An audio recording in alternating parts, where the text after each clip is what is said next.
Unofficial Controller podcast is now the property of Zudamax Media. Don't forget to like, share, and leave a review wherever you found this show. Zudamax Media is the world's largest streaming service straight out of Mexico.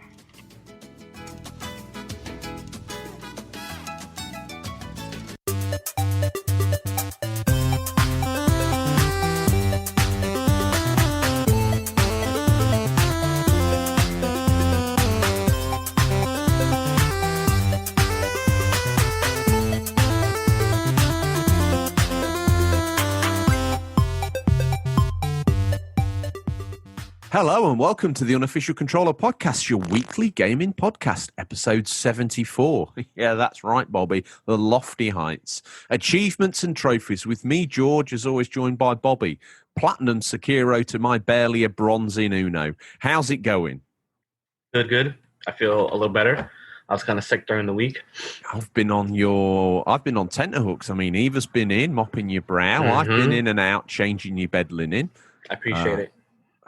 You know, I was sweating, bro. It was not good. I mean, I feel much better than last week. You've been that out of it. You didn't know that you've pretty much what we'd call grand slammed and linked every bodily fluid the human body can create into those pressed white linen sheets of Tom's. I don't know how happy he's going to be about that, but yeah, I was working an extra shift down at the laundromat in a hazmat suit because we can't afford for both of us to be ill. No, because that means there'd be no podcast. And I noticed I was sweating so much, I lost a shade of red in my hair. Wow. I got to get that back. How are you going to do that? Vitamins. You call them vitamins, I call them vitamins. Tomato, tomato, potato. Really? You guys call them vitamins? Vitamins. It sounds way cooler. I don't Some know. of the stuff you got, no, it sounds like a vitamin. Like, what are you guys taking? A vitamin. It sounds. It even sounds like a vitamin name that you would take for something. Vitamins. Buy vitamins. That's it. Okay, well, luckily you've crawled back from death's door. You slapped the Grim Reaper around the face, DDT'd him, then RKO'd him through a table. If you don't know what they are, well, you'd have to just Google it. To the newcomers, Bobby, let's give them a rundown. We've got some news coming up. Within that news, there's going to be a plethora of all the sorts of news you could possibly imagine.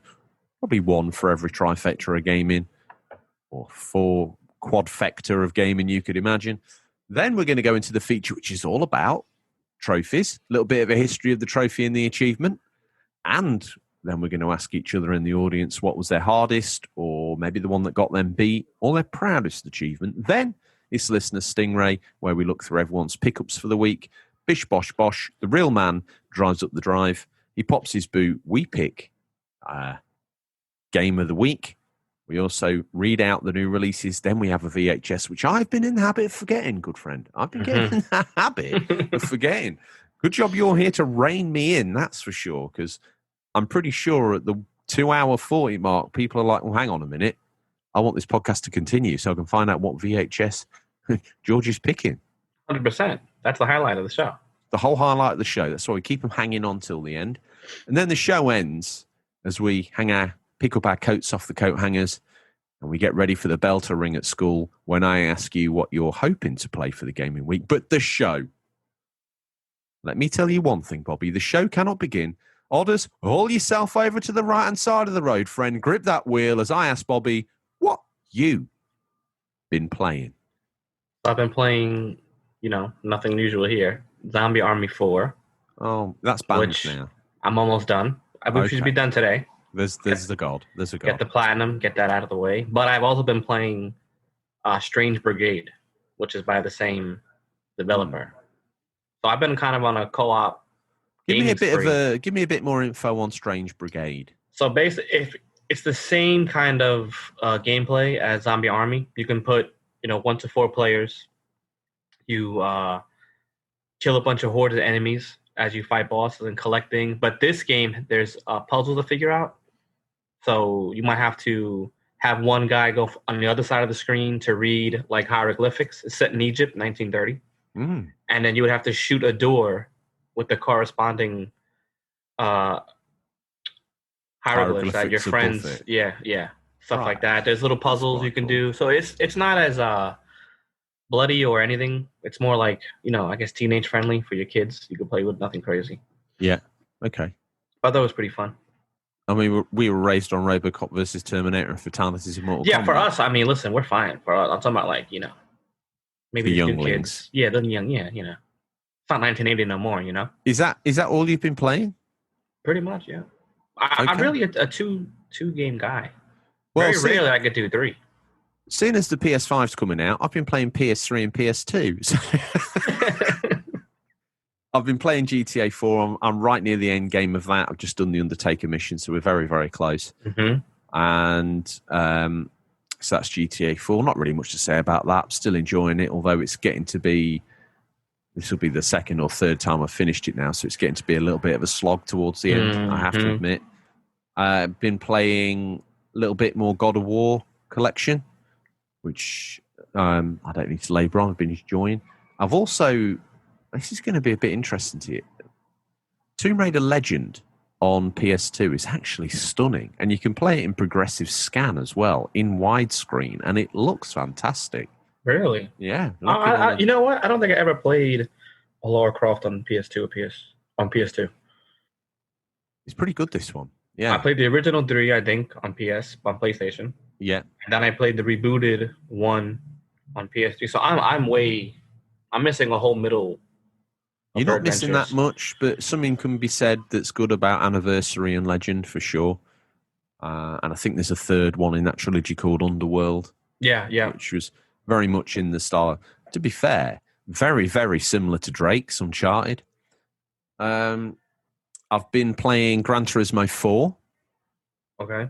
Because why not? I got myself an old school PS2 force feedback wheel. Coupled with Gran Turismo 4, that is one hell of a realistic experience.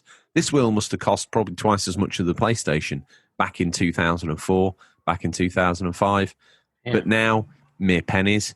And the force feedback on it is absolutely incredible. So I'll see if I think it works on PS3, but I think there's some sort of chip in there stopping it from working on PS4. So it's literally my retro gaming wheel. And I suppose with that all said and done, Bobby, we don't want to labour on it too much. I don't want to give people a deep dive. Unless people want me to deep dive a PlayStation 2 game, I think it probably a little unnecessary. So it's time for the news.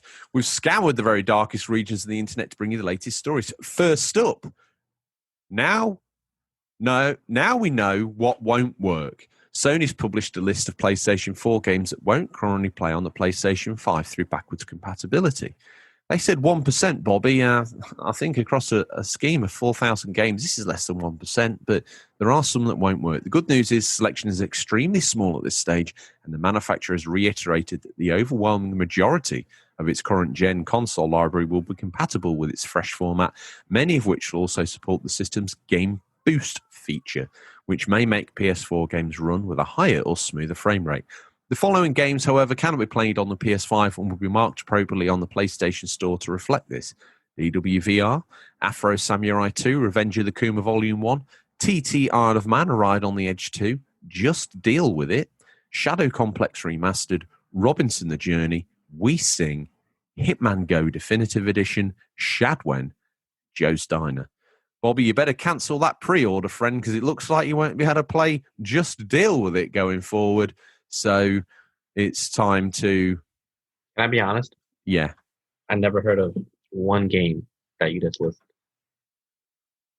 Shadow Complex Remastered was a game I played on 360 and actually quite enjoyed. It's a Metroidvania type game made by Chair Software, I think. Some form of furniture, chair or table. I don't really know. Robinson the Journey is probably one of the weakest PSVR games I've played. It looks amazing, but it's not that great. Also, for those listening, there's been some clarification on the camera. I pre-ordered the PlayStation 5 camera, and I'll continue to keep it on pre-order. But apparently, I was thinking that this was going to be one all-in-one solution. But the PlayStation 4 camera is needed for PSVR, so you need to get that free adapter off Sony. The PlayStation 5 camera doesn't support PSVR. So a little bit of confused messaging there. I don't know whether it's global greed to want to sell another peripheral to you.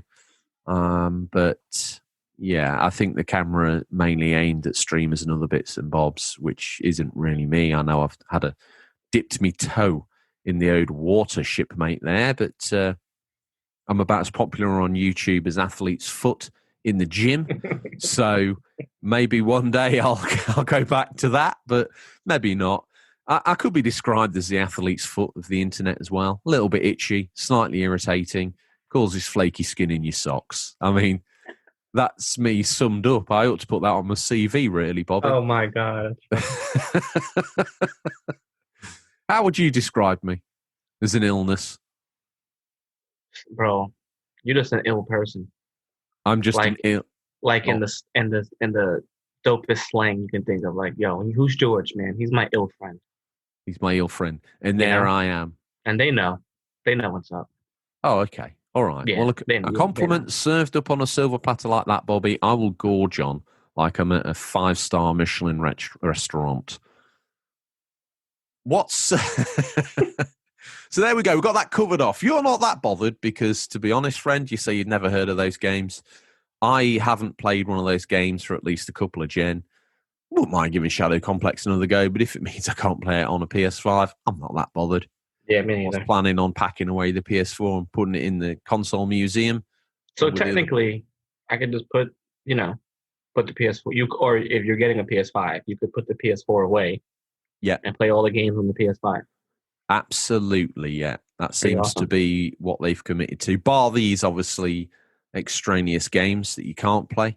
Yeah. I think that's good because that means the PS3 can stay out, the PS2 can stay out, and that's 1, 2, and 3 covered. The 4, shame really, because the 4's been a good workhorse, but drop kicked in a box and lobbed in the loft. There it goes. Well, not the loft, it'll go in the secondary storage area. There you go. Mm-hmm. Coming up next, what's going on here? We got the blind leading the blind. Kudos to Microsoft. They've been making great strides making gaming as accessible as possible to as many people as possible. In 2018, for example, it released the Xbox Adaptive Controller designed primarily to meet the needs of gamers with limited mobility. Now, in an attempt to make this next generation console just a little more accessible, it's added tactical indicators over ports to assist anyone who is visually impaired. According to Microsoft's Inclusive Tech Lab lead, Bryce Johnson, it should also help with the reach-around cabling and cable management in general. While it's not necessary a complete solution just yet, it certainly seems like a fantastic inclusive feature.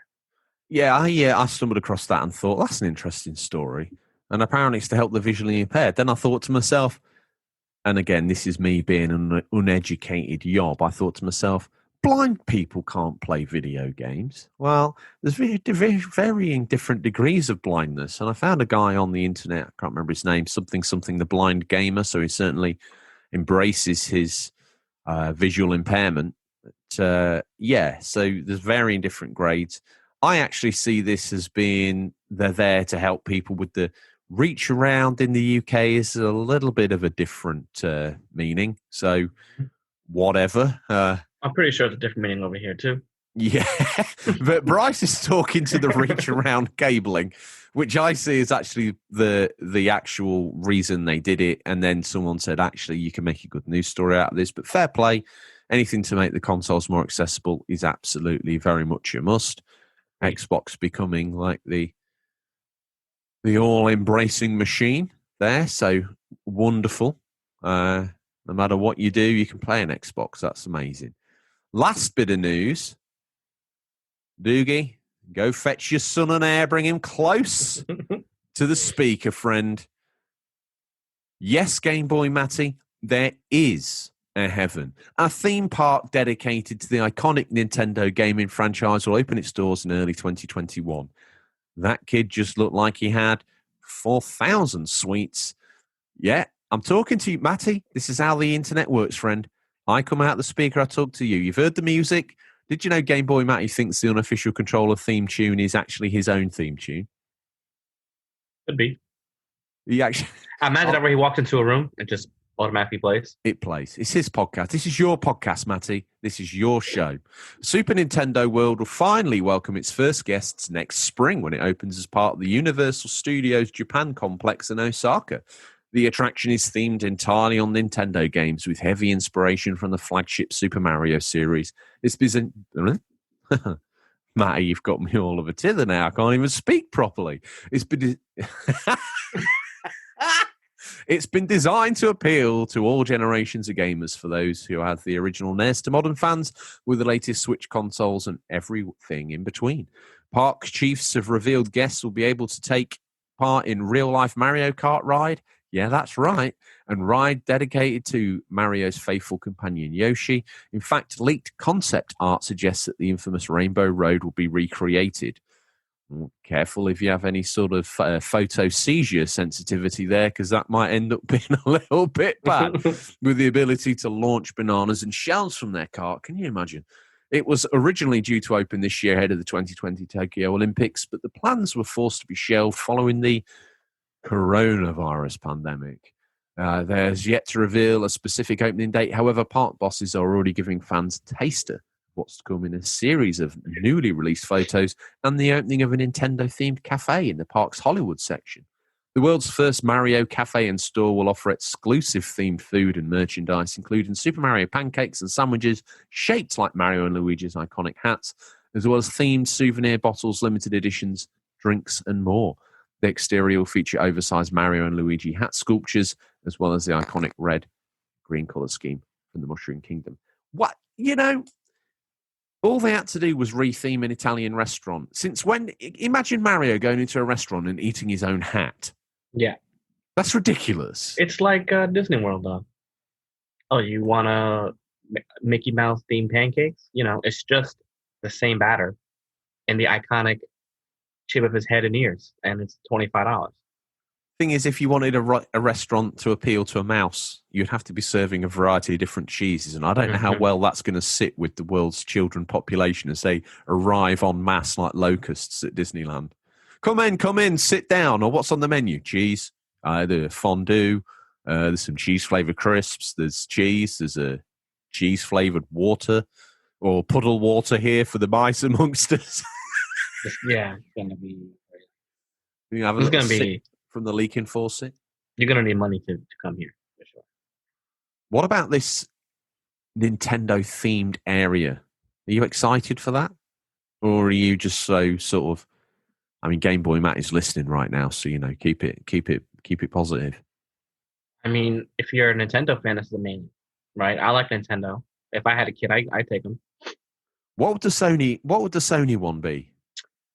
Like Kratos, you go in and it's like, okay, there's a bevy of hot chicks. Definitely got to find everything that they have done, right? And then just throw them into a theme park. You could have the adult section, could be like the ancient Greek gods, Kratos section over there, you know, and togas, stuff like that. You could do like a crazy, like forest adventure with Crash Bandicoot. You can, you know, whatever else they created from their own line. You could definitely do a theme park like that. Why not? Okay. All right. Well, if it happens, they owe you at least 2 cents. I just want to go into the ancient Greek gods section. Yeah, that's it. As I've been playing God of War this week, I've realised that that game takes some indulgences, doesn't it? Like the old God of War, the original one. I was like, oh my goodness. I mean, even if I played that at a younger age when it was new, I think I'd have been like... Oh. Hey, when did it come out, the original? 2005? 2004, 2005, maybe, yeah. It was 15 years ago. So I was like 20... I don't know how old I am. I'm 37. When you saw the digital boobies at that age... I was hyped, bro. When they were cutting edge graphics, were you like, "Whoa, get that door closed"? Did you ever see Fire and Ice, that cartoon movie? No, I don't think I have. No, it's by that artist Ralph. He did the Death Dealer. It's like the guy on the horse with the axe, the iconic photo. Frank is a famous Ralph Bakshi. Yes, Ralph. That's who it is. He Okay. drew that comic, that TV show, the cartoon I'm talking about, Fire and Ice. Oh yeah. Do you know what? I've that's weird because it was only this week I was deep diving because Ralph Bakshi did Lord of the Rings as well, didn't Yes, he? yes, he did. Then he did Fire and Ice afterwards. Mm-hmm. That was the first. I mean, it was an adult. It was just a cartoon, but it was very, the woman, she's barely covered there, here, and there. Yeah. I saw that at a young age, and that has been piqued my interest even till now. Wow. Okay. If I see anything like that, I'm ready to go. Yeah, okay. Even at 37, doesn't matter. So that's amazing for me. Let's be honest. Okay. Either lock yourself down in the safe room of Tom's, the panic room. Bobby's coming in hot. That's all I've got to say. Well, on that rather scary bombshell, I don't even feel safe. Obviously, we now both live in the same apartment. We're separated by a glass screen this week because you might have some sort of weird biohazard type illness. Patient zero. You've mutated it within your own body. It's took a slice of your own auburn hair and it's mutated into something that's deadly to a brunette like myself. The big question is, did we miss anything? Do you have an opinion or take on the news that we missed? Do you think that me and Bobby should just give up the podcasting game? If so, message in right away. Let us know. Any feedback is good feedback.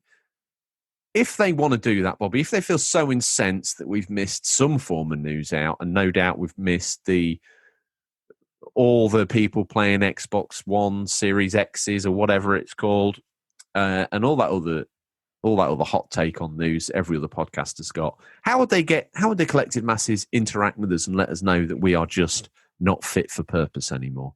You can send us a message on our Instagram or Twitter at Unofficial Controller Podcast. Yeah. But if you really want George to love you, send this man an email at questions@unofficialcontrollerpodcast.com. Even to say hello, it would make his day. Bring in the mail back, Bobby. That's it. I would love at this point going forward to have like a corrections and concerns part of the show where people like messaging last week in the news. You said this, but that's not true. You did this and you did that. You know what? I got some feedback. Okay. Oh, God. I was so excited just to think of my childhood of playing games with my friends. Yeah. That people like Mortal Kombat, Street Fighter, that's not co-op. And you know what? Technically, yeah, you're right. It's my bad. Yeah. So all those people that were yelling at me for the whole week, listen, I'm sorry. Okay, I got a little excited. But yes, you are correct. It's okay. Bobby, I forgive you. And Thank if you, I man. forgive you, Appreciate it's it. okay. The fans do too, I'm sure, because if they didn't care, they wouldn't have told me. Exactly. So that's what we want. That's care. We want to stir passions. We want the interaction. But let's face it, once again, Bobby, as always, we're the show with listener interaction. It's not our show, it's their show. We are just the custodians, the station masters, the captains of the ship. We steer it where they want it to go. This week, the feature is about achievements and trophies. Every week, Bobby, we put up a post on social media, Twitter or Instagram. We ask for your information, your feedback, your memories, your questions on the topic. We never get questions. We just get sort of personal statements about their childhood memory of said scenario or whatever. One day I would love questions for us to field. That'd be awesome. That would be hot stuff, wouldn't it? But we'll get there. We had me and Tom did a behind the scenes special where we answered questions, which was quite cool. But now that we maybe on the run up to Christmas, we could have another one of those where people can ask you questions. Yeah, that'd be cool. A Bobby special. Let's see. If we're the number one podcast in the USA by that point in time, I think you'd be worth a question or three. Anyway, let's skip handheld. Let's break with convention, Bobby. We're not social distances. Let's hold hands and skip together down the yellow brick road. Achievements and trophies. You know, dear listener, it wasn't all that long ago we played games just for the fun of it. We could play and finish a game and throw it to one side. So where did the idea come from? Well, you'd be surprised to hear. Technically, it's a little older than you think. It's back to 1982 with Activision's Patches for High Scores. This was a system by which game manuals instructed players to achieve a particular high score. Take a photo of the score display on the television and send in the photo to receive a physical iron-on style patch in a fashion somewhat similar to a Boy Scout earning a Scout badge. That is ice cold cool. This system was set up across many Activision titles regardless of platform, and though most of their games were on the popular Atari 2600, games on the Intellivision, ColecoVision, Atari 5200, and at least one title on the Commodore 64 also included similar instructions with patches as a reward. Patches would be sent with a letter from the company, often written as if it were from a fictional character like Pitfall Harry, congratulating the player on the achievement. By the end of 1983, Activision's new games no longer included these achievements, but the company would still honour the process for their older games. Did you know about that, Bobby? Not the mail-in patches, no, but I knew about the high score and stuff like that. But that's pretty awesome. I would have loved to have been a kid at that time. Imagine it. Imagine going to school. You send in a mail, and a couple of weeks later you get a little patch. I mean, who has that patch? No one. Imagine a dude going to school, right, with a Walkman on, over-the-ear headphones, a sleeveless denim vest. Oh, bro, I had one of those, dude. Covered with a mullet, covered in these high score patches. That kid would have been so cool. If you looked at him, you'd have just frozen stiff in the street. I mean, and that was such the style back in the day, too, man. Just patches on a jean jacket. That would have been an awesome jean jacket to have.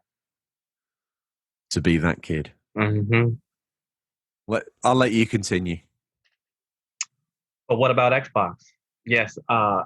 Yes, it is that they are considered to have brought them back, and certainly in the mainstream zeitgeist of gaming. In 2005, the 360 launched, and with it came their achievement system. We can all remember our first, or maybe we definitely remember that we had a first, where we saw the achievement unlock flashed up for the screen. And for most of us, we were hooked from then on. Did you play 360 in that era, Bobby?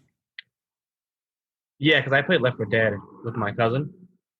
What did you think the first time that flashed up on the screen, achievement unlocked? I was like, what is that? What is that? What is that? Because I didn't make any sense in the game. I kept repeating myself. Gamer addict, like, what's that? What's that? What's that? Tell me more. What happened? What is that? And he's like, oh, it's just an achievement. What is an achievement? He goes, oh, it's just something the game does to make it, a little bit more fun. So I was I was curious, but then he didn't really look into it for me.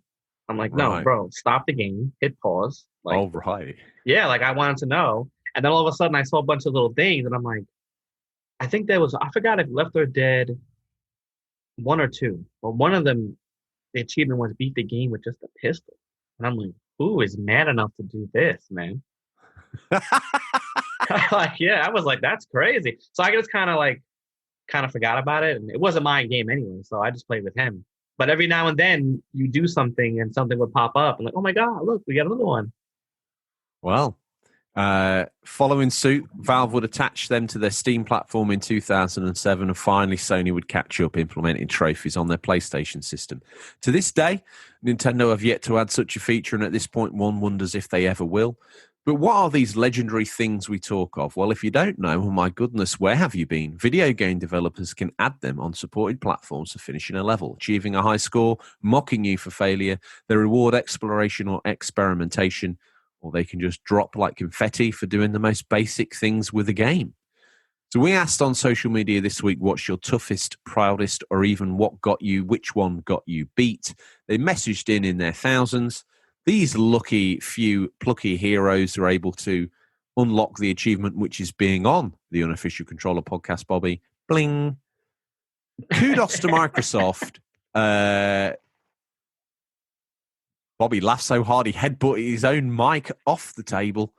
Is it even plugged in this week? We don't even know. What's wrong with this? Oh, it definitely is. Definitely. I was so excited.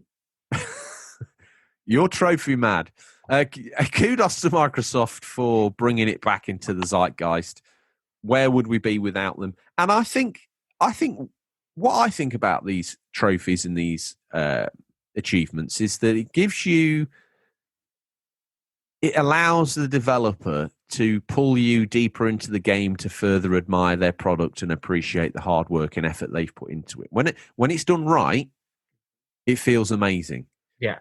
when you go, oh, I didn't know this area existed, or I didn't know I could do this, or the game's rewarded me for looking at this different thing or doing these, rare things in a game. All of a sudden, the developers, leaving little breadcrumbs around for you to follow so you can fully understand and explore the level artistry that goes into these things. Wonderful idea. So Yeah. Full on kudos. Seemingly a little bit to Activision, though. Does that really count? One wonders. Full kudos to Microsoft for. This is something that's going to remain in gaming forever. One would imagine a true legacy to the Xbox brand. Mm-hmm. As I say, we reached out on social media as we do every week and asked for people's thoughts, opinions, comments, or questions.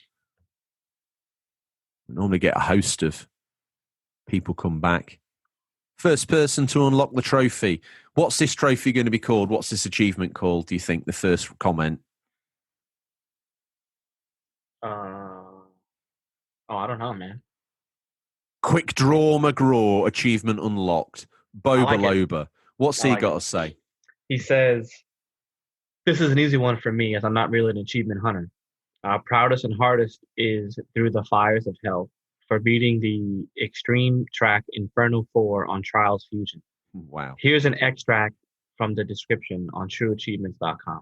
Inferno 4 is the hardest track in the game and is unlocked by earning a total of 110 medals and completing the Greater Cater.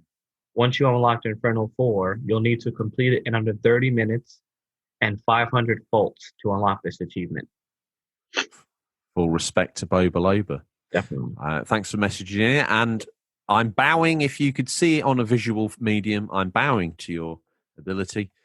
If the first achievement was Quick Draw McDraw, the second achievement is called, Hey Folks, I Can Draw. It's Comic Pictures 79. Okay? He's the artist of the show. If your comment's deemed worthy enough, you can get a selection of his art, one of his arts from his selection on Etsy. Comic Picture 79 says, I've got every Achievo out of all 3 Dark Souls games, so there's that.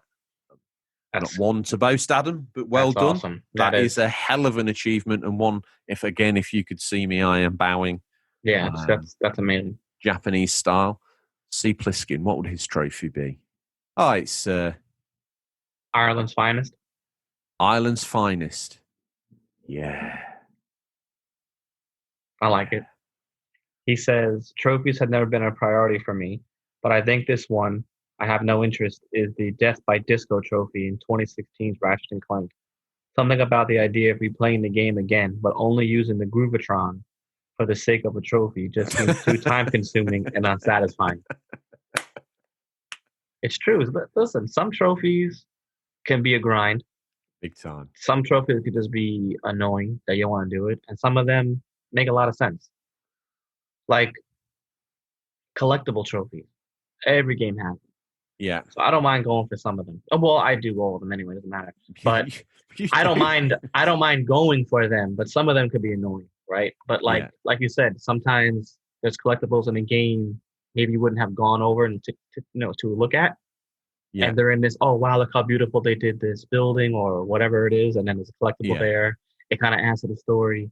But sometimes just to collect them, to keep the game on longer. Yeah, I think we said in an off-air chat, I likened it to The Walking Dead. Like Rick Grimes is on his way to get that season's big bad. And then all of a sudden you have an episode of him collecting 30 pink flowers that are spread across the whole of the area that the game's based in. And everyone's following and going, are you all right? Flowers, Carl, flowers. What are you doing? Come on, get on with the main story, for goodness sake. So, I need 99 more. Need 99 more, Carl. Yeah. And then we can get Negan. And that's it. Here's someone who's going to unlock a real-life achievement. He's a new listener. Apparently, they want to take that clap Xbox do and use it as the achievement unlock noise going forward. Retro Life 91, he's a new listener. He says, Bloodborne. My last trophy for the plat was to beat Yarnan, the Blood Queen, in one of the Chalice dungeons. Getting to her and grinding through the previous dungeons was a drag, but what a fight. I managed to just beat her on my first go, heart going 150 beats per minute, sweating, felt amazing, he says. Yeah, that wasn't amazing. That was not easy at all. Well, I have to say, thanks for messaging in Retro Life 91. Congratulations. Good and a job real on that. life unlock of new listener. First new listener of the show this week, so well done. Mm-hmm. This next one, achievement unlocked, trophy unlocked, is lean and leopard skinned. Finster Gamer, he says.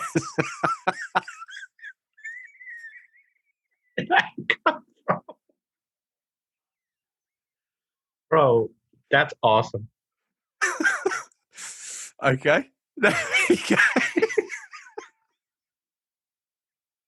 If you want to be immortalized on the show, make sure you get on the Discord. Oh my I've had a God. few people. I've seen a few people on the Discord now coming in saying I'm 100%er. So follow on Instagram, follow on Twitter. You got to follow on the YouTube. You've got to like and subscribe on the podcast. You got to leave a review. If you're true 100%, you got to leave a review. Mm-hmm. And you've got to join the Discord. At that point in time, you're 100%er. And comment on the show. That's 7 things. I keep adding them, but why not?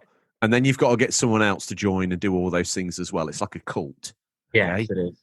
Only when you've managed to achieve all of that can you get the I'm 100% status. Imagine if we take the 1980 idea of mailing in an iron-on patch for being 100%er. Prove that you're 100%er. So get someone to join.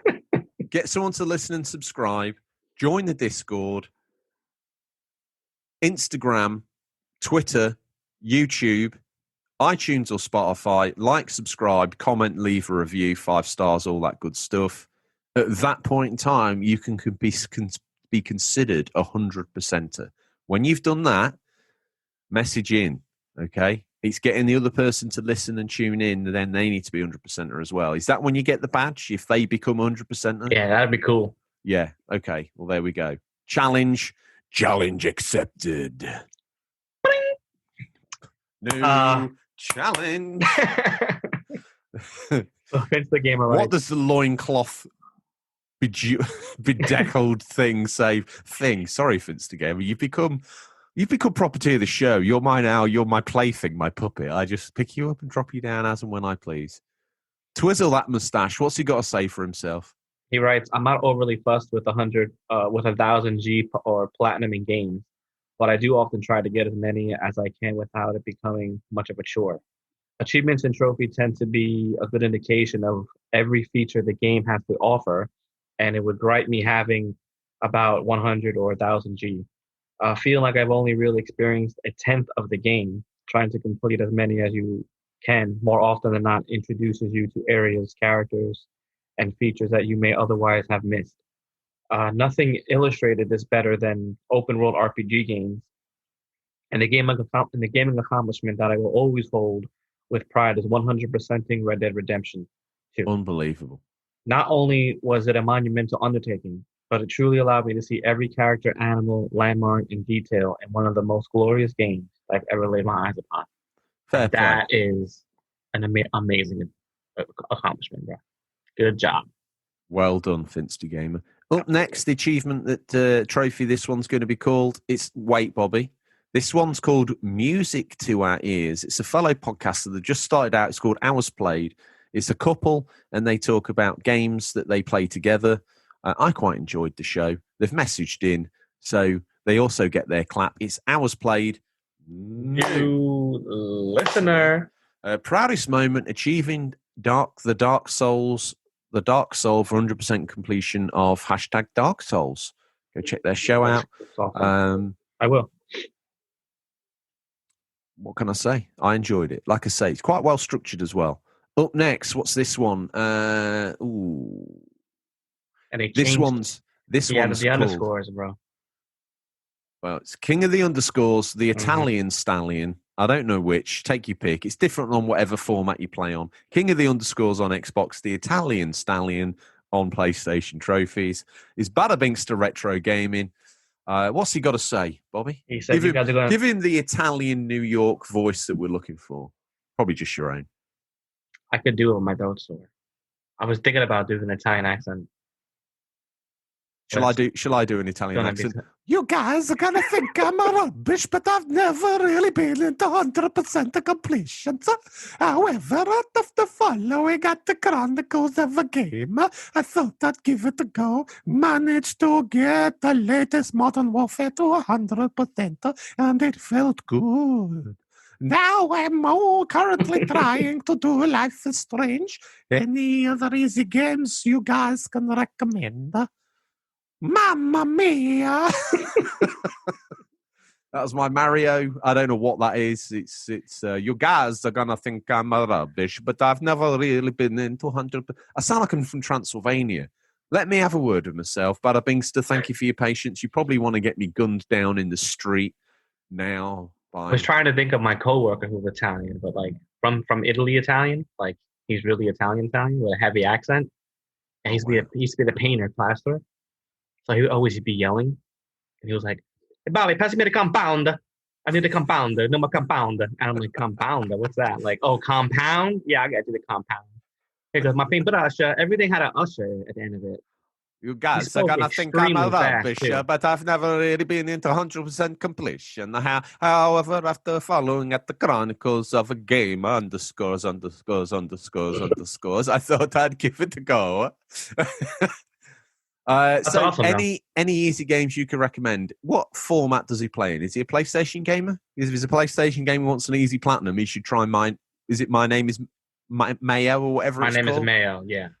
Shall I download that tonight and just absolutely blast it through? It's one of my worst platinums ever. Shame on you. Hey, listen, I got to go to leaderboard somehow, right? But then I kind of stopped doing that kind of thing. Any other ones you can recommend? I think. Well, I mean, Spider-Man wasn't that hard. No. Ghost of Tsushima. That's one of mine. You could do it. There's no difficulty, so you can play on easy. It's not hard. But that's going to be like 40 hours anyway. Although all the Telltale games, you can platinum those just by playing the game. That's it. Those aren't that long. And then you have all those, I think it's pronounced Rocketalia games. But you can probably get the platinum even before you beat the game, which is kind of annoying. But that company just makes games to buy for $5 and get a platinum. Yeah. That's their thing. Imagine if you bought it and then didn't platinum it. You'd feel like the worst human being on earth. Yeah, like if you can't platinum a Rocketalia game, then maybe gaming's not for you. Probably me. No, you could definitely do it. I'm not even a gamer. With one hand. Am I even a gamer, bro? You can definitely do it again. Okay. Up next out the mailbag, I'm going to call him the King of Carcassonne. You might call him Do It Sooty. He said, Lord of Carcassonne, 25 Gs, beat an opponent in a player match by 50+ points. One of my most cherished achievements. Also, just in case people aren't already aware of this, but Carcassonne is one of the most underrated games ever. Hashtag Do It Sooty. There you go. As a man who's probably beat me more times than I've had hot dinners on Carcassonne, he is an absolute strategic genius. He makes Rommel, King of the Desert, look like a kid playing sandcastles. He'll string you up in strategic circles. You don't even know what way is up anymore. Next. Awesome. Achievement trophy unlocked. The Mull of Kintyre. Batmull. What's he got to say? Probably any of the achievements for doing the Easter eggs in any of the Call of Duty zombie maps, because some of them require a lot of effort, skill, and some luck. If I had to pick one specific one, it would be Origins in Black Ops 2. Okay. Fair enough, Batmull. All these people that are on the Discord, like Batmull, they're just mere steps away from becoming 100%ers. They just need to get someone else 100%, then they and their friend get a trophy. Unbelievable. An iron-on patch.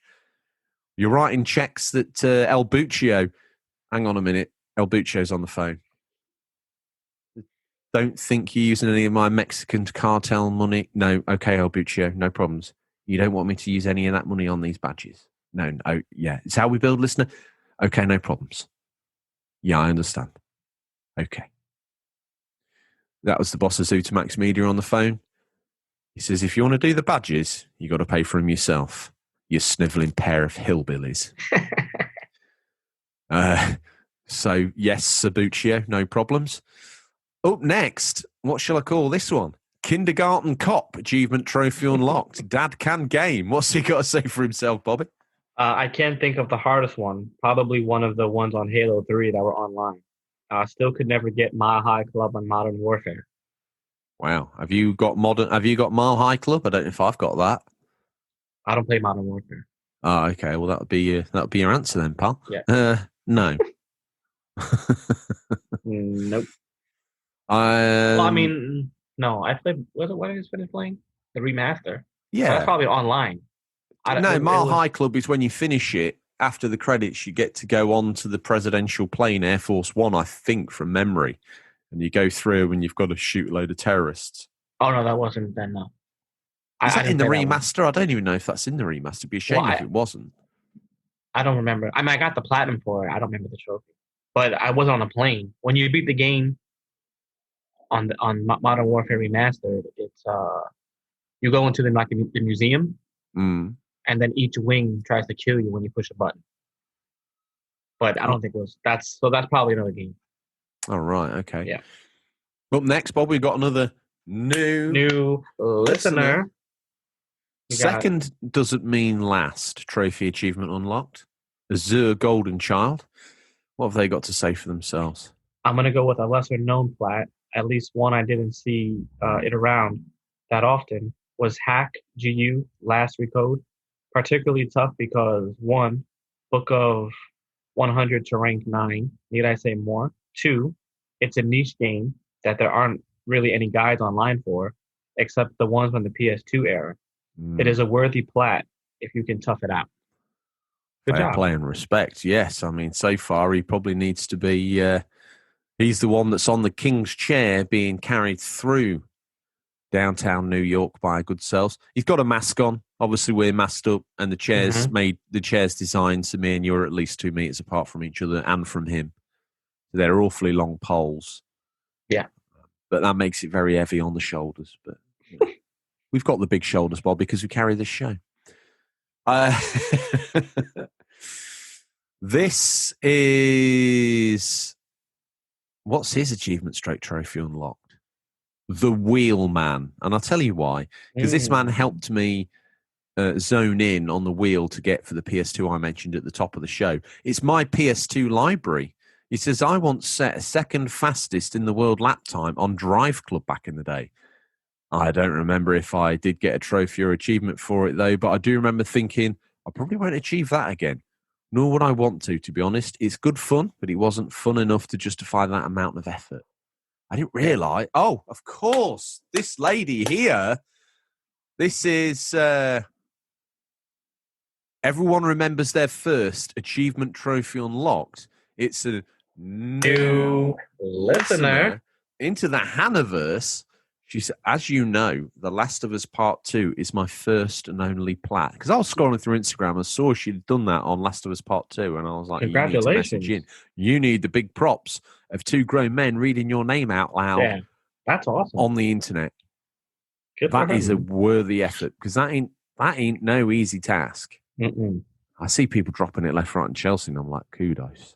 Yeah, it's big great. Time kudos. Up next, we got Carlos Saxos. The achievement trophy unlocked, and this guy is getting the platinum or 1000G. He is Sexomophone. Is his trophy achievement unlocked? Carlos Saxos. What's he got to say, Bobby? Give an American accent, friend.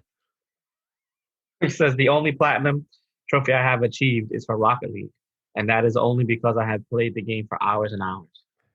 Saxophone kind of like tickled you, didn't it? You went off on one there. He did. No, that was good. That was a fun platinum to get. It wasn't too tedious. You could do it with like I said, that's the kind of game that I feel like naturally they'll come without looking for them to do it. That kind of game. Rocket League's the perfect game to get trophies for. I think you could say the best things in life come when you just relax and let go with it. It's sometimes very hard just to relax and go with life because you get all pent up, you get your own frustrations and desires, and when it doesn't pay out the way you want it to pay out, you get frustrated. The same applies to games, the same applies to life. Yep, that's I don't really know what to say about that. Bobby, have you got one you're particularly proud of before we move on? I mean, you've got, for the uninitiated, the reason you're on the show is to prop me up as a gaming amateur by the fact that you've got more platinums than the Bank of England's got gold bullion. In fact, they ain't got any gold bullion. Then Fort Knox has got gold bullion. How's that? Yeah, that makes sense, I guess. Well, I have 203 platinums. All right, no one likes to show off. But I mean, it's just, it's just over time, really, right? So, like, anyone can do it if you just put the little effort into it. If that's the thing you like to do, you know what I mean? Yeah. Doesn't mean anything. I'm not better than anybody, or no one's better than me. I find the story of you deciding to platinum games a particularly poignant one. Tell us why you started going back and platinum these games. Yeah, so basically, I would always try to play games on hard, since like the PS2 era, I guess, just for a little bit more of a challenge. But when I lost my job in 2010, I couldn't buy any games, obviously. So I had games I just, am I going to really play this again? So I started looking up the trophies for them. And I figured, okay, that's kind of a good way to extend the life of a game. So my first ever platinum was Killzone 3 back in like 2011 or something. My brother helped me with that for the online part, so that was kind of cool. Yeah. And then I just, whatever games I had, I looked back on. And sometimes I had to start a whole new save file, because I didn't remember. It's been so long. Mm-hmm. And then collecting whatever I had to collect or beating the game on, with this gun or that. And little by little, I just started to, like doing it. And I don't really buy every single game that comes out. Really just the games I enjoy or think I would enjoy. So I would just play that game until I got the platinum. And then I get another game. So that kind of helped me also save money, I guess. I think that's a really great way of looking at it. And I think it would certainly, because game buying, you can get very much caught in the rhythm of just like new things out, got to get it. And exactly. I think a lot of people get a game, maybe get a third, 2/3 of into it and cast it to one side. If you decide you're going to platinum or 1000G every game that you get, then it's going to stay in the disk drive longer. You're probably going to be sick of it sometimes but at least you're going to have extracted every single level of everything out of it that you can get. You've done everything, you've seen everything, you've smelt everything, you've touched everything in that game. I think when I do it, I just prepare myself. Okay, like Ghost of Tsushima, right? Okay, I'm definitely gonna get a platinum for this game. I don't even look at the thing. I'm just gonna play it. I don't want to enjoy it. I like it. But sometimes it could be a chore, and that's where it's like, okay, I'm done with this game. Mm-hmm. I want to put it away, but then my little trophy hunting mind says like, oh no, just finish it and play the next game. Because I know for me, like most gamers, once you put a game to the side to play the newest game, there's a 50-50 chance you may go back to that game. Yeah, definitely, absolutely. Okay? And then if you get another game, that becomes a 25% chance. And once you're 3 games past, it's hard to go back. Like, especially if the game wasn't all that for you. So I at least tried to beat them back in the day before I moved on. So that was my way of like playing them. So on hard would make the game obviously last long because you're dying more. Yeah. But I felt like if I did it on hard, I got my money's worth from it. So now it's like, all right, there's a platinum. Let me try to do it. The one that really annoys me though, that I can't get, is Manhunt. Now I got the 100% in the PS2 game for getting 5 stars for all the levels. And I cannot do it on the PS4 version. I tried and tried and tried. On the PS2 Classic? Yeah. It's like the AI is not responding the same to like the rock throws. So I went back to my bedroom. I put the PS2 game in. And I did the same level.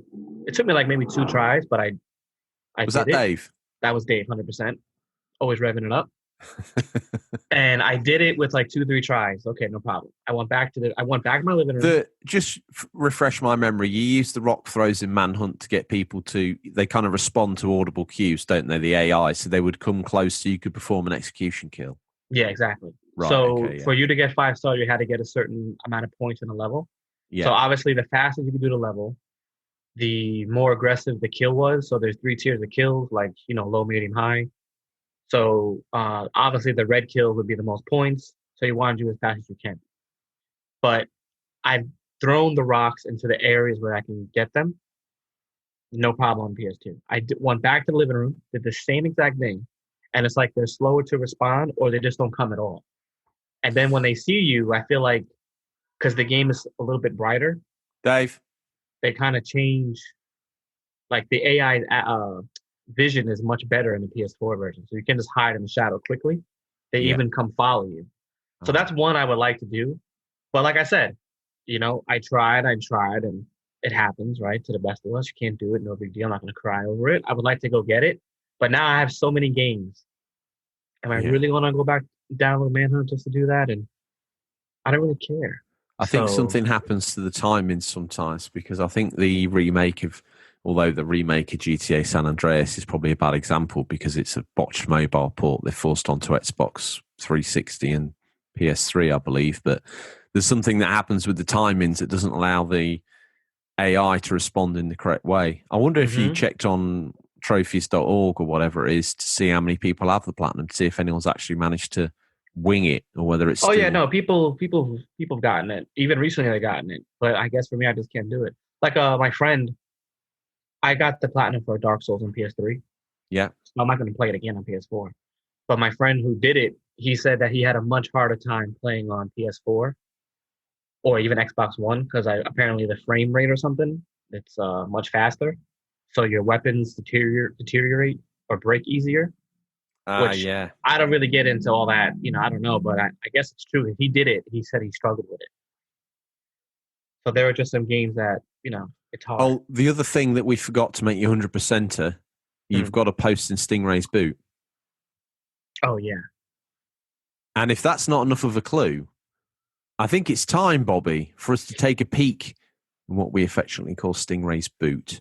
Let's find out what you, dear listeners, have been picking up on your gaming journeys, masked up, socially distanced, and hand sanitized. What have you been grabbing out of the Stingray's boot this week? First up, and Bobby, I get carried away.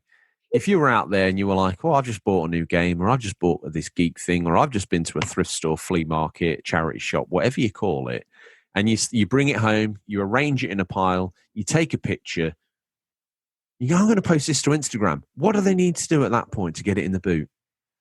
Hashtag Stingray's boot. Hashtag Stingray's boot. Yeah. Not hashtag Stingray's boots. Hashtag Stingray's boots. Stingray's boot. If you hashtag Stingray's boots, we don't know what that is. I've checked, and it's a load of people wearing these very strange cowboy boots. And let's face it, we've had some bizarre stuff in the boot. We've had real-life Stingrays. We've had a Corvette Stingray. And things that I don't even want to mention. But hashtag Stingray's boot, that's where we go through. A regular poster, who if he just joined the Discord, would be so much closer to achievement unlocked 100%. It's the Barber Who Games. He's got a stack of Atari games. Yeah. And some PS2 chelp. He's got Kessen, Eternal Ring, Evergrace, Baroque, and My Eyes. What's going on with my eyes these days, Bobby? Masui? Oh, no, it's Musasui. Masushi. Oh, and he's also got a Game Hunter CD conversion that goes in the serial port in that hot candy pink. Goes in the serial port of your PlayStation 1 to allow you to... Is that a Squirtle in the background as well? I don't know what that is. Funko Pop Squirtle? I see Funko Pop. I don't know what they are. A pimp Funko. But let's go back and talk about that Game Hunter. What is that? You said it goes in the back of the PlayStation? Yeah, on the back of the original PlayStation, you could open up the serial port and put things in the back of it that allowed you to play like pirated games or other stuff. They closed it off and got rid of it in later revisions, so there was no port on the back of the PlayStation 1 for you to clag things into, but there was a serial port. I believe that's what this Game Hunter CD version is. Really? This Game Hunter CD version probably clagged in the back of the serial port and was used I'd imagine like an action replay or a Game Shark or whatever you guys call it. Oh, I'm gonna check out my PlayStation then. I didn't know you could do that. Yeah. When you look on the back of it, if Mhm. it's an early enough version, there's a little plastic tab that opens up to an expansion port on the back of it, you know, where all the plug-in for the wires and that Yeah. go, on the opposite side of the power supply. Yeah. Oh wow. Okay. Every day's a school day, Bobby. Bro, every day I just learn so much from you. It's amazing. I mean, every freaking day you teach me something new. And on Well, I'm learning as much from you. I've learned about gun law in the United States. I'm not overdoing the Twinkies because each Twinkie is 2,000 calories, which is your recommended daily allowance. Next up, let's bang on the Papo Shango light grave. Sharaban.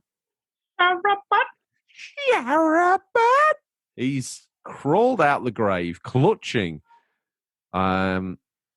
I don't even know what these are. Dodonpachi series collection. He's gone all in on these Japanese games. Dodonpachi. I'm going to admit, Sharaban's given us an education today. I've absolutely no idea what they are. But well done. He's arranged them in a trifecta. Points for photography. Trophy unlocked. I wonder if Bailey. they're Don Pachi. Dodonpachi. Yeah. Yep. Achievement unlocked. The Muscle. Daddyzilla 80.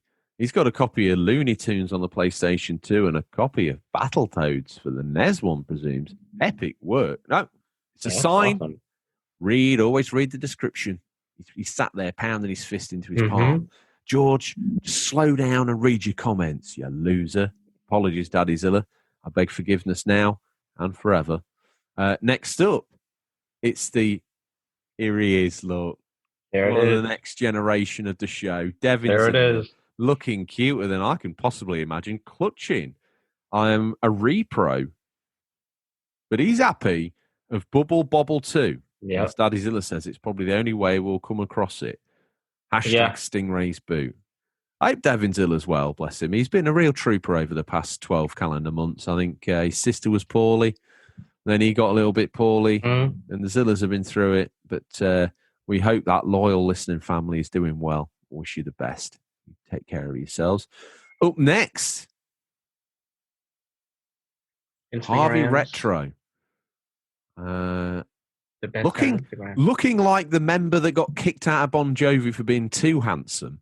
Yeah. Harvey Retro with an album of 7,800 degrees Fahrenheit, #Bon Jovi. He picked it up on his trip to Matlock Bath. Well done, Harvey Retro. I bet his music room must be so acoustically sound that when you play any album, you know, like when you get to that law feeling, and like the back of your hair, little hair stand up, and you just lose yourself for like a moment. I'll do yourself for hours. That's how he plays music. That's the minimum standard that he'll play as well. Can you imagine what that must sound like? I would love to imagine just what it's like to be Harvey Retro for a day. Even just to be his friend, dude. Imagine he calls you like, hey, listen, I got this lost album from John Carpenter. Want to come over? Absolutely. You go over, he puts it on, you sit in this beautiful leather chair with like a beer, and you just transcend into the music of that music room. I mean, that's got to be... Oh, I don't think I could ever be cool enough to be Harvey. Like, I think now at the moment, if his beautiful wife were to be like, who are these guys? And he'd be like, they're acquaintances of mine. Not friends? No. Sophie, I'll even take that. Whatever it gets to get into that music room, bro. You want to be in that music room? Just imagine what it would sound like. I don't even think. I heard that Abbey Road print a record. Someone records at their studio, they print a record, they take it to Harvey Retro's music room and play it. Only if it sounds acceptable in that music room does it then get published. Yeah, I mean... And 100%. I think he's maybe sat there in his Duke clothes as well, like almost military style regalia with the shoulder pads with the little foo-floos on them. And only if he just gives it a nod of acceptance is it then acceptable. Harvey Retro, the man who's making or breaking many bands' hearts. He's in again, Daddy Zilla, with a copy of Roman Rumble Las Vegum, Asterix versus Obelix on the Switch. $10 I know what's annoying pickup. about this game. What's going on here? It's a beat 'em up, which is amazing. Yes. But only one player. How strange. And there's 2 main characters. So How weird. That's annoying. I didn't know that. Good job. You got the facts, Bobby. Mm-hmm. He's non-stop pickup this week because he's in again. He's got a selection of Wii games from Excite Truck to Cars to Indianapolis to Excite Bots to Nerf, Endless Ocean, Ocean horror Commander. Movies. He's got horror movies, Curse of Chucky, Sacred Gold on the PC, Dungeon Keeper on the PC. Oh, some sports games. Oh, he's got Call of Juarez, Black Ops, got iToy, Skylanders, Far Cry Primal, Fallout 4. And those are the what are those old toys for? They're for a game. Skylanders. Yeah. And whatever the Marvel version of that was as well. Disney Imagination. Rad Bash Gaming. He sounds like a radish, but if you say that, he'll bash you. He's Rad Bash Gaming. He's got... I've lost my co-host. He's the Avengers Age of Ultron, Donnie Darko. He's got these are great games. He's got the Doctor Who Return of Doctor Mysterio, which is the Christmas special. One of the... Now, can I ask you a question about Doctor Who? You ask me whatever you want, friend. Now, my father used to watch this when I was a child. Oh, yes, on the cable. Mm-hmm. And then all of a sudden, or at least in my knowledge, it went away. Yes, it did, yeah. Then it came back. But it's not rebooted. It's continued. It's a continuation, yeah.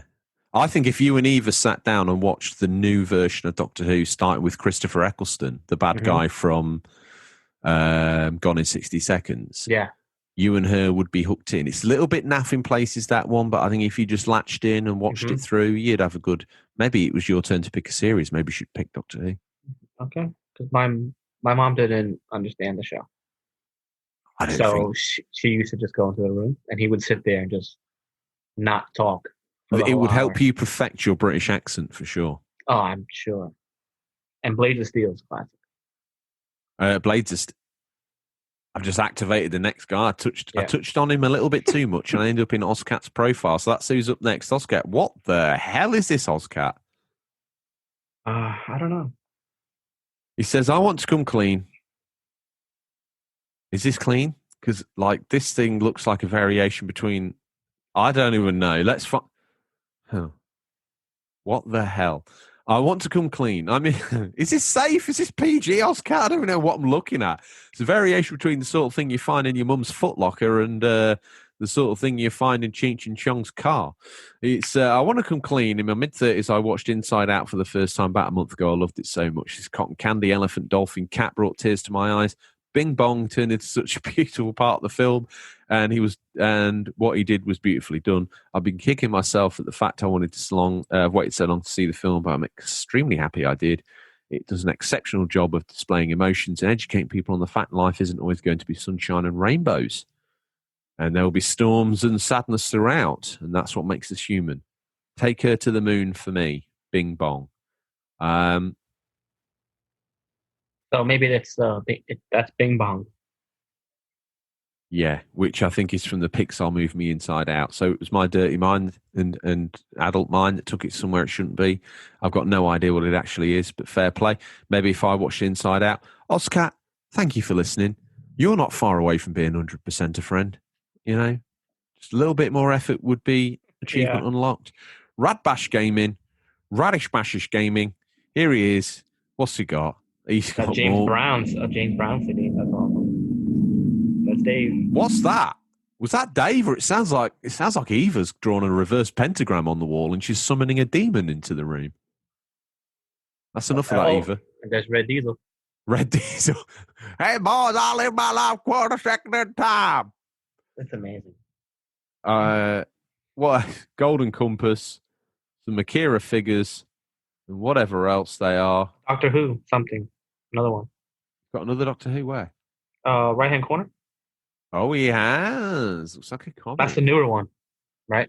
That's all. That's all three of the new guys, not including Peter Capaldi. So there's 5 new guys, including the woman. Spoilers.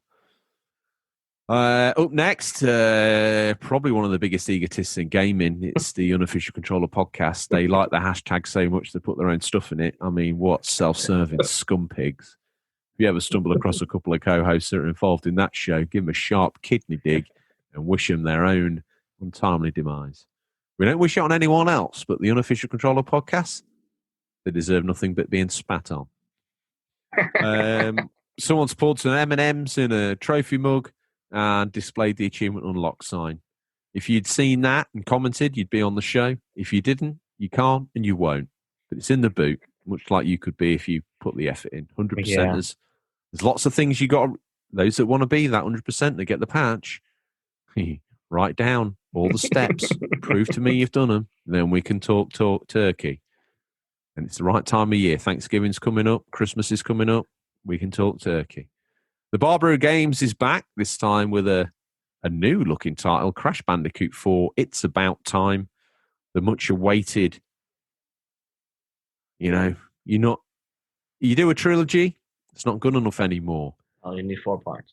The media needs you to go out and prostitute yourself to make sure you can string it out. That marsupial was sat in retirement, got dragged out by the skin of his eyelids, thrown into a 4th game. You know what makes me mad? What makes you mad? That this game came out and it looks very much like the original 3. You got Mario doing things that can be endless, and you just can't get Sonic in a game. Not that I'm like, oh my god, a huge Sonic fan, but I mean, how many times are you going to disappoint them? I know. Just make it happen. Well, we had Sonic Mania, didn't we? And that was just basically a rehash of his 2D height. I see that like a greatest hits album. Yeah, exactly. They're like some unreleased game episode, unreleased singles that he'd done, bash it out there. Harvey Retro would be shaking his head, wouldn't he? If Abbey Road brought that round, he'd be like, no. I want a 3D Sonic game, you're worth of some guns. I mean, it could be, I don't know. I feel like it could be done. I think we deserve it. Bada Bing's the retro game. Oh, sorry, you had more. He's got max to grind. Once Sonic crossed over with Mario, and Mario can do anything, that means now Sonic can do anything. You're right. So let's make it happen. Want you on a Sonic cooking game? Why not? Okay. To be fair, I thought Sonic had been prostituted out enough, but Bobby's in town now, and he's like, "No, work for me, you damn blue hedgehog, work for me." I feel like if they can do a good Sonic game, then they can revive a lots of franchises. Well, there's a man he's in the Stingrays boot. He's in the Discord. Has he left a review? Question, doubtful. Has he followed on Instagram? Yes. Mm-hmm. Has he followed on Twitter? We don't know. Has he followed on YouTube? No. Has he liked? Maybe. Mm-hmm. Has he subscribed? Possibly. Mm-hmm. Bada Bingster Retro Gaming, throwing the underscores because me and Bobby think he's a big fan of the SingStar games, if it wasn't. Bad at SingStar Retro Games. Here he is. We're seeing his face. He's a handsome devil. He's got a little bit of Italian genes in him. And that means that he's bound to be 70% handsome. Underneath that mask, he's probably 120% handsome. He's probably got an Italian accent. He's probably got a little bit of heritage about him. He's all the things I want to be. He's Bada Bingster Retro Gaming. He's in the boot because he wants to show off his rather fetching Mario original artwork mask. I love those original drawings from the manuals. They look super cool. They do. And someone, possibly Mamma Mia Retro, Mamma Mia Bingster Retro Gamer, that's his mum's name now. She's made that. She's rustled it up in her... we've lost my co-host again, he's gone. This time, the egotistical pigs, the Unofficial Controller podcast, are here because they're here to pay homage, not only to Dave, the taxi driver, looking awesome there with his little fanny pack on, but also to Adam, the artist, who's drawing the characters of this new season. I say it's 2. It's like 2.5. at this point, if we go through another reboot, me and you will be living in a submarine, plugging up holes with our fingers or other cylindrical appendages to stop the show from sinking to Davy Jones's locker. But here is a picture that he kindly drew for us, paying homage to the film poster Taxi Driver. We've got Dave the Taxi Driver. Albuccio's on the phone. Yes, Albuccio. No, Albuccio. Okay, Albuccio. Whatever Dave's making out of this show by bibbing his horn and revving up and down, Albuccio, much like Tom, he says he wants 5% of the deal. Do you think... Here's a conspiracy theory. Is Albuccio Tom? Oh, it's possible, bro. Don't say it out loud or let the fans. Conspiracy, get the four hats out. Because he's an egotist and he wants a cut of everything, isn't he? So that's a high watermark. Tom leaves and Albuccio steps in. Interesting. I mean, Tom was always a big fan of importing talcum powder, so possibly that's where Albuccio makes his money. So I don't know. I don't know what's going on there. He'll kill me for that. I'm not even into any of that. I know, it's just for the show, Tom. It's a joke. God's sake. Okay, someone who's not a joke, who's deadly serious. It's Sega Junkie. He's got probably more versions of Microcosm than I could shake a six-legged Bobby at. That's a fact. Not a bad game. Psygnosis, before they were bought by PlayStation or Sony Entertainment Incorporated or whatever they're called. Sony SIE. Mm-hmm. You ever played Microcosm? Nope. Save yourself the pain. It's a little bit like a game version of Inner Space, but without Dennis Quaid and Meg Ryan. Oh, the beautiful Meg Ryan, or at least then she probably looks like an advert for a walk-in bath now. But there you go. Retro Visions with his fine display of Nick Combs. He's got Atari XE video game cartridge. This time it's Space Harrier. Cleaning and organising today and found this Atari XE repro of a retro of Space Harrier.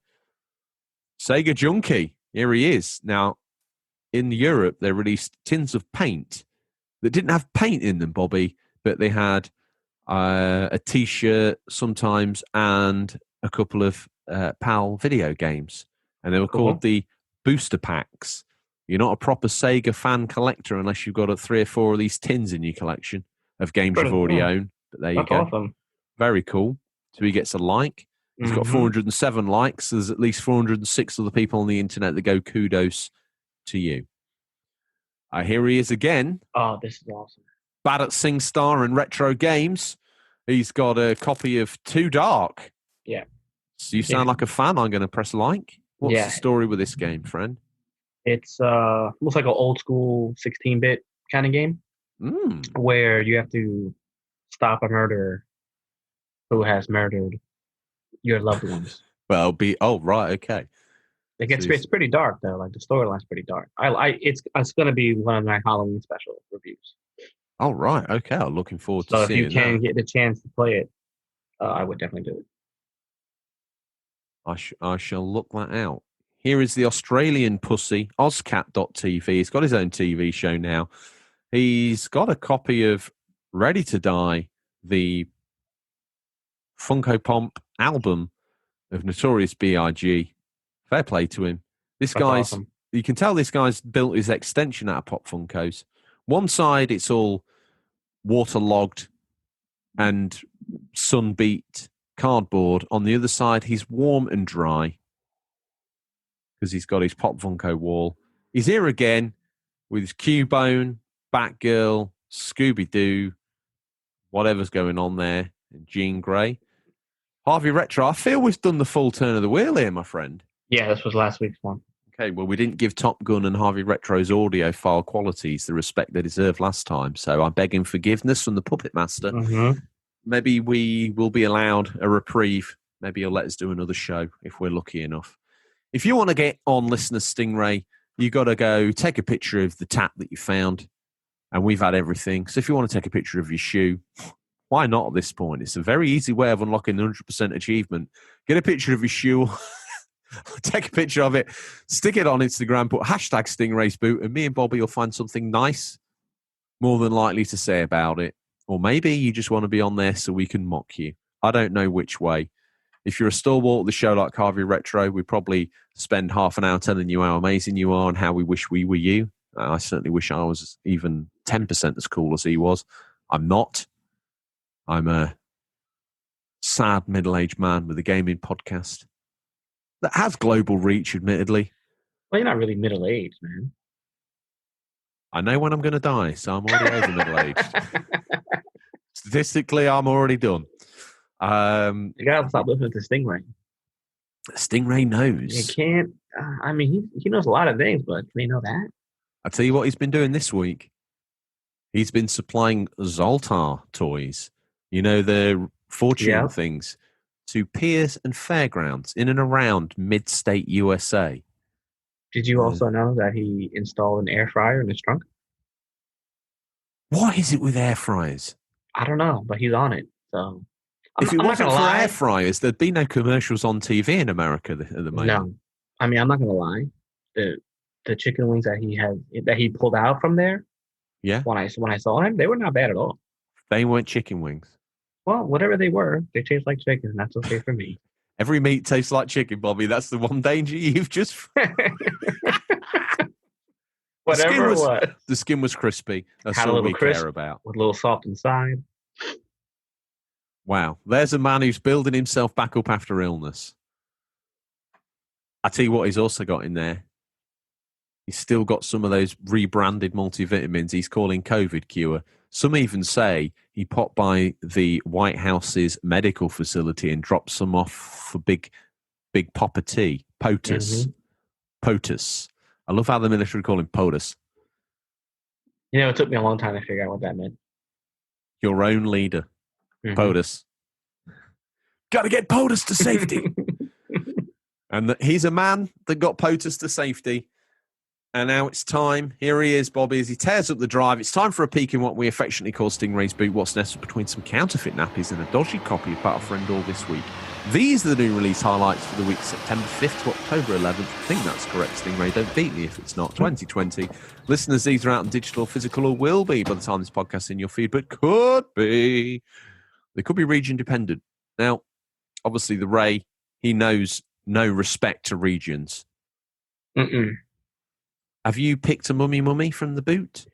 Yeah, I did. I've got a mummy as well. And I've also got a VHS. Yes, me too. Have you? Mm-hmm. Okay. Mine might be more of a DVD cam copy this week because it's a slightly newer film. Okay. And it's one I need my friend Jimmy Green to watch for the novel that we're writing because I think there's some good inspiration in there, but we'll get to that. We'll get to that. First out the boot, look out, Ray. Don't touch him, though, Bobby, whatever you do, because if you touch him, you turn immediately to stone. Get back, Ray. Stand back. Walk back, Ray. Foregone, PS4, Xbox One, Switch, October 5th. Foregone is a fast and fluid 2D action platformer packed with legendary loot and stunning pixel art. Collect an arsenal of powerful weapons and unravel a compelling story of regret and conspiracy as you slice your way through hordes of enemies to save Callaghan. Whatever that is.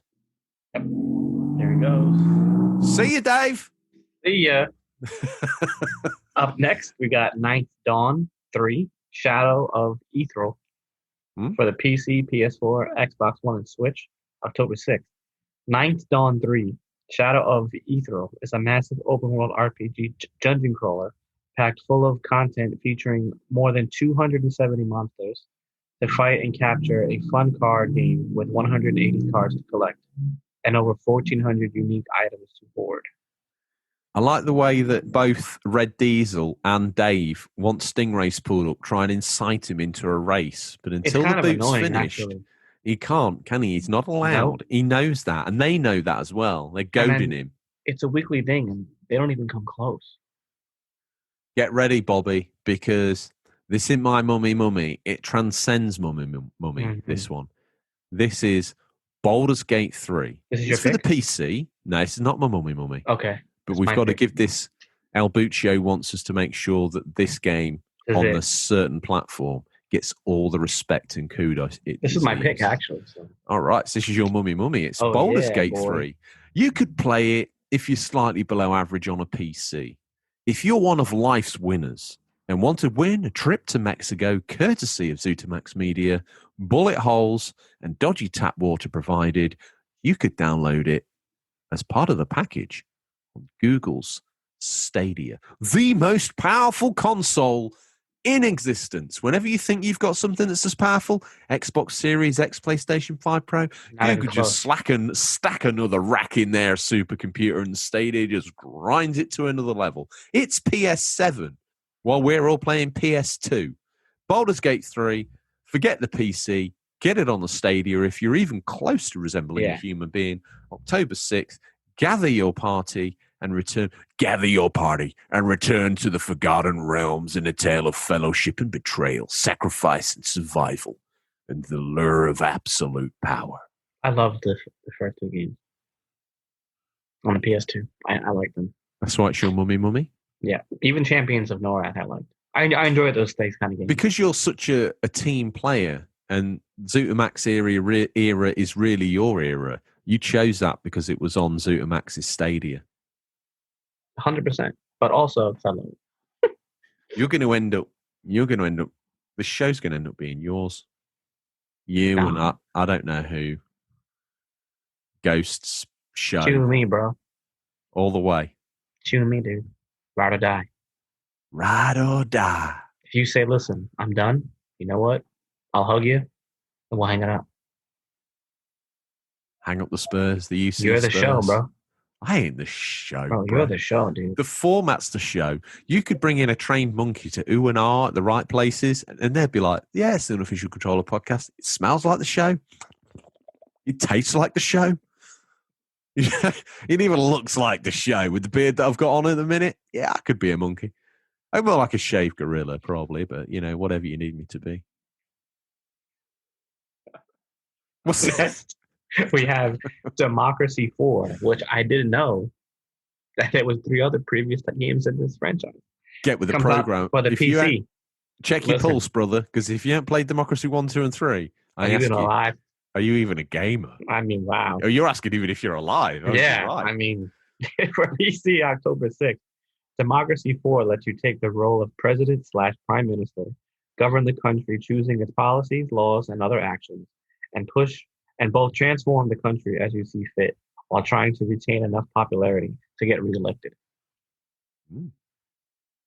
Nickelodeon Kart Racers 2 Grand Prix on the PS4, Xbox, and Switch October 6th. Nickelodeon Kart Racers is back, and we're kicking it into overdrive in Nickelodeon Kart Racers 2 Grand Prix. You can select from 30 playable racers and 70 team members to assemble your ultimate pit crew. Do you think the cast of Are You Afraid of the Dark will be in this? I don't know. Because that was a Nickelodeon show, and it said 70 people. That's a lot. So, do you think SpongeBob will be in it? 100%. What about Ren and Stimpy? Yep. Doug. What's his name? Not Dougie Doug, but Doug. Doug's a rapper. But yeah. Doug, he'll be in it. What about Rocco's Modern Life? Rocco's got to be in it. I was going to say Rocco. Yeah. Little Tommy from Rugrats. Do you reckon the green skin dude from Doug's going to be in it? 70. Yeah, we need 70 teams. That's an unlikable character, bro. Okay, all right, he's in it. Right, what's next? Up next, we got Overcrowd, a commute 'em up for PC, October 6th. Design and build the most efficient metro stations known to man. Excavate, expand, set staff priorities, and manage the commuter flow. Overcrowd is a 2.5D management tycoon simulator set below the bustling city of London Town. A game you didn't know you needed till now. Up next, Blaston, PC VR October 6th. With the slow-motion bullet hell of Blaston, you continuously dodge, duck, and weave to evade incoming attacks and your opponent in this FPS PvP combat game that combines skill, strategy, and speed with an incredible, Dave, futuristic arsenal of high-tech weapons. Most importantly, never. I don't know. Does that really make any sense? This next one's my mummy. So while I got my teeth in, Bobby, I'll. Now you know what? Around. I should have said it. This was going to be your game. This is you. I've played this many times on iOS. Really? Yeah, I really like it. It's come to Switch. I don't think it's on any other platform, but it's on PC obviously. But it's Game Dev Tycoon, October 8th on Switch. In game, this would be a great. You go and sit on one of. You go and excavate your back passage, Mm-hmm. and then sit on the toilet above said rotten excrement for close to maybe 2 hours. Mm-hmm. I still can't get my head around that. If I told you to play a video game squatted over a dog poo in the street, you'd flat out refuse. Yeah. But go sit over your own pile. There ain't a time limit I can put on that. You even lose the feeling in your legs. Me and Eva are jumping up and down, desperate to go for a number one, and you're in there. Oh, I mean, I used to do Instagram posts about it. Unreal. And then somehow magically HR saw it and said maybe that's a little inappropriate in case somebody sees you. Well, I the represent news the company. El Boot Show's not going to have an issue with you doing that anymore. So I'm you're bringing all it good. back. Okay. All right. Well, this is a perfect number 2 game. Game Dev Tycoon on the Switch, October 8th. In Game Dev Tycoon, you replay the history of the gaming industry by starting your own video game development company in the 80s. Create best-selling games, research new technology, and invent new game types. Become the leader of the market and gain worldwide fans. I think you can even create your own console in it now as well. So that's also awesome. Oh, that's cool. What you got next, friend? We got Eichenfeld for PC, PS4, Xbox One, and Switch, October 8th. A turn-based tactical RPG. See right there? I'm done. A turn-based tactical RPG about a group of troublesome magic students. Use timing mechanics to power your spells and block attacks. Explore the twisted halls of a vast magic school. Fight challenging monsters and bosses. And uncover dark secrets never meant to be. I quite like the idea of that. I do too. I just wish it wasn't turn-based. Yeah. Sometimes. That's why that was going to be my pick. Are you anti-tactical RPGs though? Because they're more like on a grid-based system. Yeah, it's not. If I cannot attack you with a button, then I don't want nothing to button. No Bobby, press A. That's Bobby, it. press X. Yeah. Okay. Ride 4, PC, PS4, and Xbox One. Also, what? And Tell another me. game I didn't know that there was 3 of them. Wow. Okay. You're obviously not the evil Knievel of the podcast, friend, because are you ready to live the best gaming experience that a motorcycle fan can? Ride 4 will spark your competitive soul with hundreds of bikes, dozens of tracks, and a whole new level of realism. So basically, they're saying Ride 1 to 3, not very Just mediocre realistic, experience. mediocre, average at best. Ride 4, on the other hand, so press your foot down on the lid of the bin, flip it open, throw in Ride 1, 2, and 3, slam it shut, download yourself a copy of Ride 4. Mm-hmm. Carry on. What next? We have The Uncertain Light at the End for PC, October 8th. The Uncertain is a story-driven adventure game set in a post-apocalyptic world. Humanity disappeared from the face of the earth and now has been replaced by robots. Together with Emily, one of the survivors, you will have to witness how people try to live in a world ruled by robots. I feel like I've seen that movie before. Maybe I didn't refresh the... No, I mean like as far as that storyline. Question. Mm-hmm. We didn't see RGT in the feature this week. Hope he's well. Oh, yes. I hope the wonderful Donna as well. I think we've spoken to him, haven't we, in the Discord and what have you, so I think he's alive. He's okay. Yeah. He's a busy man. Power Trip, PC, PS4, Xbox One, and Switch. Not on the Stadia, so it's obviously any game that's not on the Stadia is basically dog trash as far as I'm concerned. October 9th, Eiffel Hex has cursed Europe, and only Ben 10 can stop him. Explore a 3D world filled with combat puzzles and secrets as you save the day. Up next, we got FIFA 21 for PC, PS4, and Xbox One, October 9th. Football is back with EA Sports FIFA 21, featuring more ways to team up on the street or in the stadium to enjoy even bigger victories with friends. Next. Last one out the boot before we Get a VHS and wish him adieu. It's The Survivalists, PC, PS4, Xbox One, and Switch, October 9th. The living world of surprises, secrets, and danger awaits in The Survivalist, an adventure-filled survival sandbox set in the Escapist universe. Explore, build, craft, and even train monkeys to run a podcast with up to 3 friends in a desperate bid to survive. Have you got what it takes to be a survivalist? Now, You know what? what? I think we can make a game. So easy. Me and you make a game. We can make a game called Podcast Simulator. Podcast what? Podcast Simulator. Oh, mate, that would be incredible. And You you got can to pick a trending topic. You got to do a podcast about it. You can maybe recruit hosts. Yep. Yeah. Yeah. It depends which podcast hosting company you go with as well. You got to if you just do a free podcasting host, maybe you don't get as much of a boost. Yeah. Maybe you're like a developer or you're trying to do one and you're trying to get the right personalities together to see if you can, excel. Look, What's that's little that Maria. dog's name? That's little Maria. The dog, I'm not sure of. I believe I heard Taj or Todd, one of them, and that's little Shirley. Yeah, she speaks fast, so I'm not sure. Little Shirley, is she I think she's a little person, little Shirley. Yeah, I'm not sure if she is a little person or just a small adult. Okay. I think she's a little person and she's got a pet Great Dane that she rides like He-Man would ride Battle Cat. Oh, yeah, 100%. You never see it on the block. And she has a little chihuahua. I've seen it from the fire escape. I don't dare go down at the minute because I've gone a little bit crazy. And her windows are a little bit higher than the average apartment in New York. So that dog must be very large if the middle of his chest is out the window. She can't look out unless she rides him. Yeah, she can't at all. Wow. Okay. So it's amazing. Someone write that down. Little Shirley. Mm-hmm. With Taj or Todd. I think Taj. Oh, yeah. I'll ask her. Taj, like an Indian temple. Mm-hmm.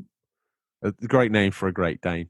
Anyway, we get sidetracked, but luckily I think she's called him to heel. Heel! What? Let's bring the show and Stingray to heel. What's your VHS pick, friend? The Thing by John Carpenter. You've had that before. You having it again? I did have it before? I'm sure you had that before. Okay, so let's go with American Werewolf in London. Perfect. You That's can have them great. both. Stingray's like doing It's one of the 2-for-1 best. deal I mean, on horror at the minute because it's October. Yeah, everything's going to be like that. But I think, in my opinion, it's the best werewolf movie, unless you can think of something else. That's Teen not Wolf? the classic Wolfman. Teen Wolf? That's all right, Teen Wolf. I want a werewolf movie. I want things to, be bitten. Okay. You don't think bus surfing qualifies? The what? Bus surfing? Don't you bus surf in that? Yeah, but I mean, no, it's a great movie. It's just not a werewolf movie. Okay, well, do you know what I'm picking? Nope. The Chronicles of Riddick. Ooh, yeah, that was It's a DVD cam copy, obviously, because it's not going to be legit from Ray. Mm-hmm, mm-hmm. And you think they'll make the fourth one or no? I don't know. They did that. They did the obviously Pitch Black is called retrospectively got called Chronicles of Riddick Pitch Black. Then there's Chronicles of Riddick. And then there's the one I ain't seen, which is just called Riddick. Yeah. Chronicles of Riddick. I mean, if they want to call them all the Chronicles or something, calling it the Riddick, Chronicles of Riddick. Like, what did you say, mate? Riddick. Are you trying to be a frog? No, I'm trying to tell you. Chronicles of Riddick. Riddick. I don't know. Apparently, they are keen. But the Chronicles of Riddick, I implore my friend Jimmy Green to check it out because the bit where the ship that looks like it's got all the faces on it, great big tall tower, lands on the planet, and then they all come out, and the way it's sort of the foreshadowed by a comet in the sky, and then they land and they take over this planet. I quite like the Necromongers. I find them quite dark and scary. So you enjoy the franchise as a whole? Yeah, well, one thing I was going to, when we get to this, quite links into quite slickly, actually, because as Stingray rips off down 6 and Main, see you later, Ray, I ask those that paid attention at the top of the show, that know the show, And if you've never listened to the show before, I now ask Bobby what he's hoping to play. But I'm going to go first because I was halfway through saying to you, once I've got GTA 4 done, if I've got time to get the DLC done before PlayStation 5 comes out, possibly, maybe, I don't know. With COVID, can't go out, can't do no. Maybe I have. Mm-hmm. But I was going to play the PS3 redo of the Xbox original classic, Escape from Butcher Bay. And I think it's packaged in with another game called Escape to Athena or Escape from Athena or something like that. Mm-hmm. I was going to play them, so I'd got myself in the mood. I quite like the franchise. I think it's pretty good. Yeah, I do like it too. I enjoyed it. I wonder if they would have got like another actor. You think it would have been the same? Or would have? I don't know. See, because I'm not saying he's a bad actor. I just think certain roles fit him better. Yeah. And I kind of did like him in the Riddick movie. Whereas I really don't like him at all in Fast and Furious. Oh, I think he's really good in Fast and Furious. I just think he's just there as himself. But to be fair, he's there as himself in space in Riddick, isn't he? I mean, he has the same cadence to his voice. I mean, there's some actors out there that play different characters in every movie that they're in. There's other characters who just play themselves in whatever situation that movie that they're signed up to is. I agree with you because I would say Ryan Reynolds plays himself in every movie. I think Bruce Willis quite a lot of the time ends up playing John McClane. John McClane in everything he's in. He played John McClane in the remake of Death Wish. So I mean, what happened there, bro? Right? No, it's true. It's true. It's very true what you said. Yeah. And to some degree, Sylvester Stallone plays. Mm-hmm. He's a little bit more. He can be a bit of a character actor in a way if he wants. Yeah. If he's dialing it in, then not really. But if he's decided to absorb himself in the role, I think he can be pretty impressive. I mean, think about it. Let's just say you took Rambo and Rocky. Yeah. And you just put those movies together. Yeah. They could almost fit, right? So he comes back from Vietnam, doesn't know what to do with himself, starts to then box. Yeah. Then something happens and he has to listen, don't bother me, leave me alone. And he goes back into the mindset when he was in Vietnam and takes out the National Guard. That could easily fit into they're the same character. So you're saying the John Rambo, Rocky Maivia, whatever his name is, Rocky whatever, it is Balboa. the same Rocky Balboa. Yeah, I was talking about The Rock. The Rock. Can you smell? La, la, la, la. I'll tell you one thing. He listens to this show. He's currently a 90%er. Mm-hmm. He just needs to put something. The Discord, it's over. If he joins the Discord and posts something to Stingrays boot, everyone else is toast. Yeah. Plus, if he goes on Twitter and gets one of his army of his fans, I mean, he can convince anyone to do anything. I think if he convince someone to listen to the show and then become 100%er, his name would be in lights. I would literally stick patches on his skin. Yeah, I feel if he came to your house and gave you a weight, you would just automatically start working out. You'd feel compelled to. The motivation and whatever he tells you to do would just be there. He's a very inspiring person. He is. He's like a Will Smith that can lift weights. Yeah, he's a beautiful man. He's a beautiful man. Anyway, I need to ask you quite rightly now, because you've listened through my drivel of a game from about 10 years ago. Bobby, what are you hoping to play? Well, I'm going to finish Zombie Army 4. I wish people could see the quiff you've got going on at the minute. You look like an extra from Grease. You look like Biff McTannen from the 50s. Yeah, if I don't put any hair product, that's just a natural pompadour. So whatever you're doing, you rock it. Oh, thank you very much. I want to finish that game. I'm going to probably finish it today. And then I want to finish, I should be able to finish Strange Brigade this week. Wow. Yeah, me and my boy Marlon are really putting in time. See, he has 2 hours really to play now, from 4 to 6:30 or maybe 2.5 hours. And there goes Dave. And then see you, Dave. we have those. So I put that time in with him. Get it done. Okay. Is that it? Is it time to wish ourselves on our merry way? Go back to our lives? I think, yeah. Normal everyday lives? Mm-hmm. Okay. Well, Bobby, on that note, you know what I've done, don't you? I've forgotten that we end the show with that same. And Albuccio insists now it's part of he owns it, so he says he wants to hear it every week. And you were waiting as well. You were like, George, you've done it again, haven't you? You've gone to close. Yeah, the show. I just was gonna wait a little bit. You've not done the outro. But then I kept giving that look, which no one can see, but you. I kind of thought that look was like, when this show's over, let's go have some private time. But now I realise that, your bread's not buttered that way, and I've made a complete fool of myself again. No, because it's very subtle. If I turn my head a certain way, it's the same look. If you're at all interested, on completion of the show, give it 10 minutes, and I'll be in my room wearing nothing but honey smeared all over my body. If you're not into that, that's absolutely fine. And, we'll just pretend I never said anything. It's the weekend. Let's go. Oh my goodness. Okay. Well, I better brush my teeth and shave.